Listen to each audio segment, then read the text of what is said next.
Je suis Myriam Moïse, maître de conférence en études anglophones à la faculté de droit et d'économie de l'Université des Antilles.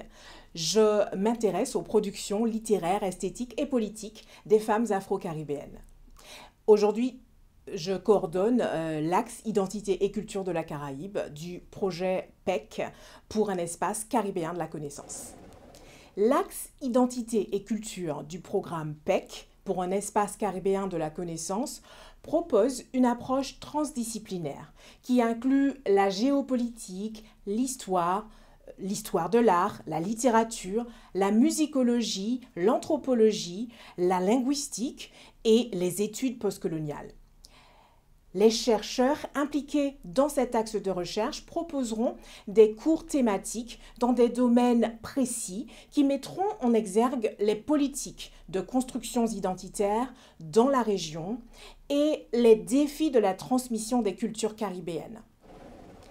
L'espace caribéen est riche de son histoire, de sa culture et de ses populations qui embrassent la diversité de la région.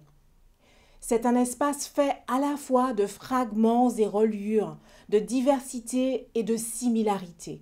C'est un espace limbo où les identités culturelles et les langues évoluent constamment au-delà des frontières géographiques et nationales. Le mot limbo vient du latin limbus, limbe, frange, et désigne un lieu de l'au-delà situé aux marges de l'enfer, un espace intermédiaire, un entre-deux. Dans la Caraïbe anglophone particulièrement, le limbo est une danse pratiquée à l'occasion d'événements touristiques et pendant la période du carnaval. Et cette danse en fait consiste à passer et repasser sous un bâton horizontal sans le toucher. D'ailleurs, l'écrivain et théoricien guyanien Wilson Harris rappelle que le limbo est né sur les bateaux négriers pendant la traversée transatlantique. Et le célèbre poème du barbadien Camo Brathwaite, Limbo, exploite cette métaphore, la métaphore du mouvement chancelant du bateau et du danseur qu'il imprime sur la page. Il imprime en fait les rythmes et les sons liés à l'expérience du passage du milieu. Ce chancellement est le propre du sujet caribéen contemporain qui oscille entre plusieurs espaces et identités culturelles, entre l'Afrique et l'Europe, entre l'ici et l'ailleurs, entre le passé et le présent. Avec ses multiples héritages amérindiens, africains, indiens, syriens, chinois, européens, le concept même d'identité caribéenne ne peut pas être associé à une terminologie aussi statique que celle de la pureté et de l'identité racine. Dans Mille plateaux, Deleuze et Guattari décrivent le rhizome comme un moyen de propagation qui opère sous terre un principe de connexion, d'hétérogénéité et de multiplicité, sans hiérarchie, reliant plusieurs points, lieux et identités.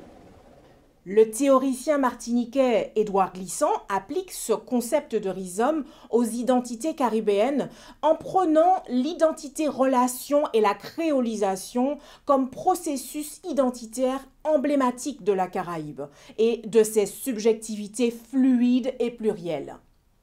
Dans la théorie du rhizome de Deleuze et Guattari et la créolisation de Glissant, la racine n'est plus conçue en termes d'unicité et de pureté, mais plutôt en termes de multiplicité et de multiracine. En contexte caribéen, donc, la notion de racine perd tout son sens. La Caraïbe est certainement l'une des premières régions du monde à avoir mis en œuvre le processus de créolisation et sans doute l'une des zones les plus riches en termes d'hybridation culturelle. Résultant de l'esclavage et de la colonisation, l'hybridité marque également la culture politique de la région, Qu'il s'agisse de nations souveraines ou de territoires européens non souverains, les communautés caribéennes tendent à dépasser les limites des frontières nationales pour mettre en exergue la poétique de la relation que définit Édouard Glissant, celle qui défie les identités normées et privilégie une vision transnationale, transculturelle et transspatiale. Il faut dire que contrairement à ce que l'histoire canonique tend à dire, la Caraïbe n'a pas été découverte par les colons européens. En effet, les espaces caribéens ne peuvent être narrés sans évoquer le génocide de la population autochtone amérindienne et le déplacement traumatique des Africains esclavisés vers les Amériques. Deux faits historiques majeurs. La mémoire de la dislocation et du passage du milieu hante les descendants des peuples africains d'esclavisés et a fortiori les communautés africaines caribéennes. L'expérience de l'esclavage en tant qu'héritage historique pour les Noirs est indéniable et représente un jalon dans l'histoire du déplacement des Africains dans l'Atlantique. L'espace de l'Atlantique noir demeure ce lieu mythique dans la mémoire des Afro-Caribéens et de la diaspora africaine en général. Les identités caribéennes sont donc intimement liées à l'histoire plus large de la fragmentation de toutes ces populations immigrées, indiennes, chinoises, syriennes, et à l'impossibilité d'oublier ce passé collectif. Et cette impossibilité est donc souvent relayée dans l'art, la littérature et les cultures populaires. Parmi les héritiers caribéens de la diaspora africaine, beaucoup revendiquent aujourd'hui leur appartenance à l'Afrique et célèbrent les racines et les cultures africaines comme les leurs. D'autres se considèrent comme appartenant principalement à la nation indienne, car leurs ancêtres étaient des travailleurs sous contrat qui ont volontairement migré vers les territoires caribéens post-esclavagistes. D'autres encore voient les identités caribéennes comme ancrées en Afrique, mais soulignent toutefois les complexités du concept de caribéanité à travers les notions de créolisation et d'hybridation culturelle. Les sociétés postcoloniales de la Caraïbe, qu'elles soient aujourd'hui souveraines ou non, ont développé une angoisse collective face à un passé marqué par la dislocation, le dépouillement, le viol et le trauma. Toutefois, cette histoire non linéaire et complexe leur est commune et les identités rhizomatiques qui ont émergé de ce passé douloureux permettent de transcender toute définition statique des identités caribéennes. Derek Walcott, poète saint-lucien, conclut son discours de réception du prix Nobel en 1992 par ces mots, et je le cite, « L'histoire ne s'efface pas au lever du soleil, elle est là, présente dans la géographie antillaise, dans la végétation.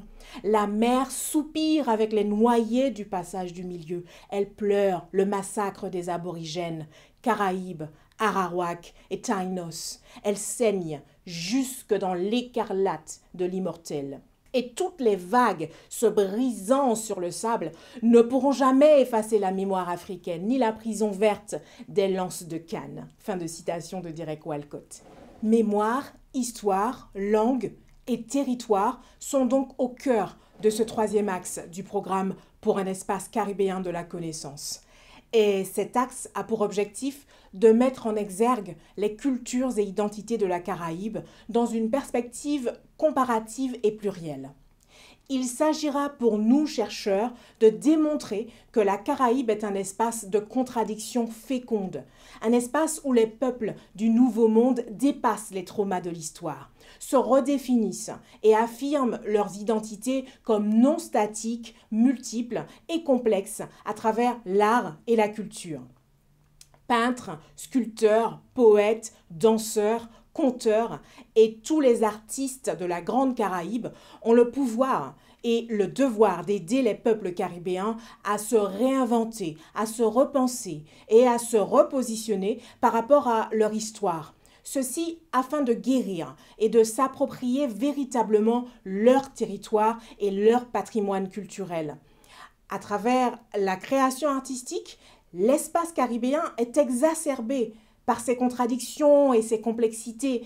C'est un espace créolisé, selon la définition d'Édouard Glissant, un lieu qui se redéfinit sans cesse, se déplace, se transforme et s'enrichit.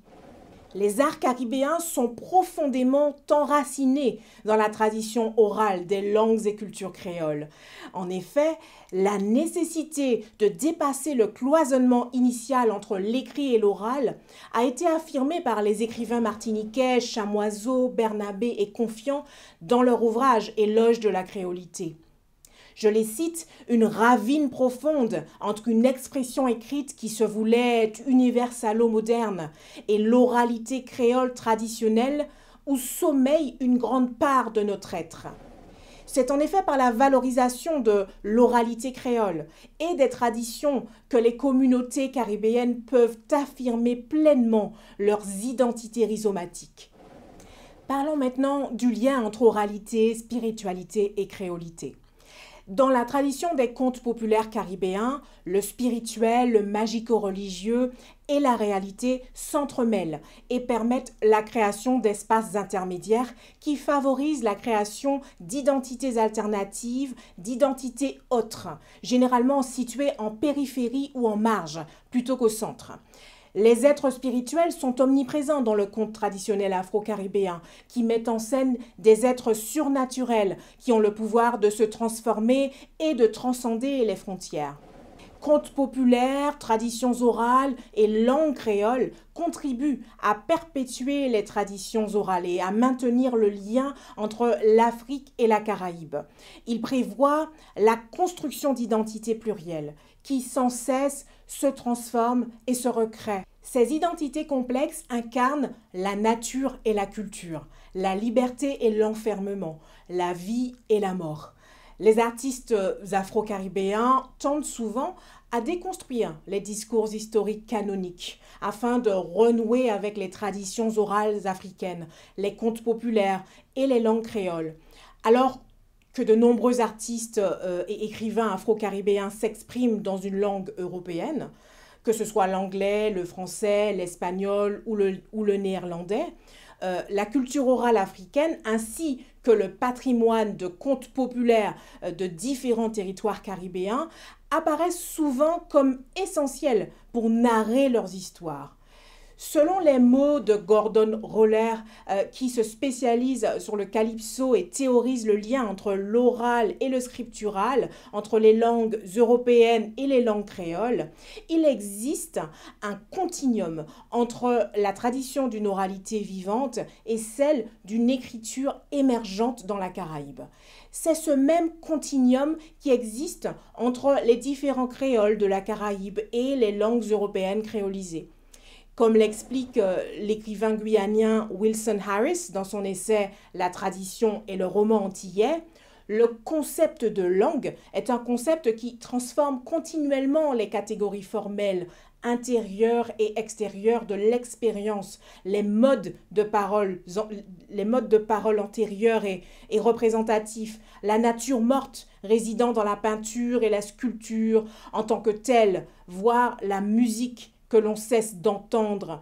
Ainsi, des silences peuvent être entendus et des sons peuvent demeurer inaudibles. En définitive, c'est par l'oraliture, c'est-à-dire la littérature non écrite, que les langues et cultures ressurgissent, se recréent et se réinventent au même titre que les identités rhizomatiques.